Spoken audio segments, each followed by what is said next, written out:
कल हिजाब वाली निहत्ती मुस्लिम बच्ची ने इस्लाम दुश्मन कुव्वतों को ठोस पैगाम दिया कि इस्लाम जमाने में दबने को नहीं आया, तारीख से ये मजमून हम तुमको दिखा देंगे। इस्लाम की फितरत में कुदरत ने लचक दी है, उतना ही ये उभरेगा जितना के दबा देंगे। दोस्तों, सल्तनत उस्मानिया तबाह बर्बाद कर दी गई, तुर्की में मुसलमानों का तशख़्ख़ुस तबाह कर दिया गया, नमाज पर पाबंदी लगा दी गई, हिजाब पर सख्त पाबंदी लगाई गई, यहाँ तक कि हिजाब पहनने पर मौत की सजाएं तक दी गई।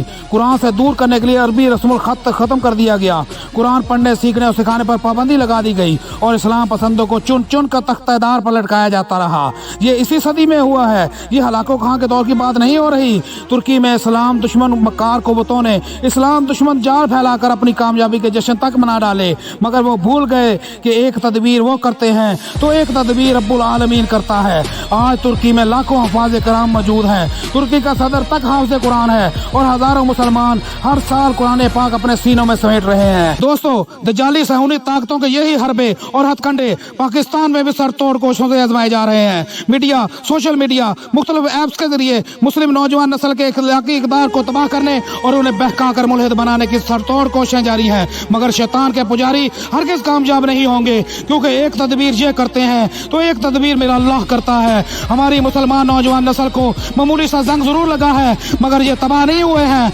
इनका जंग उतरेगा और ये अपने दीन के मुहाफिज जरूर बनेंगे। मेरे मुसलमान भाई और बहनों, फहाशी फैलाकर मुसलमानों को दीन से दूर करना शैतानी ताकतों का मरगूब हथियार है। अपने इक़दार और शैतान के हथकंडों को पहचानो, अपने असलाफ को याद करो।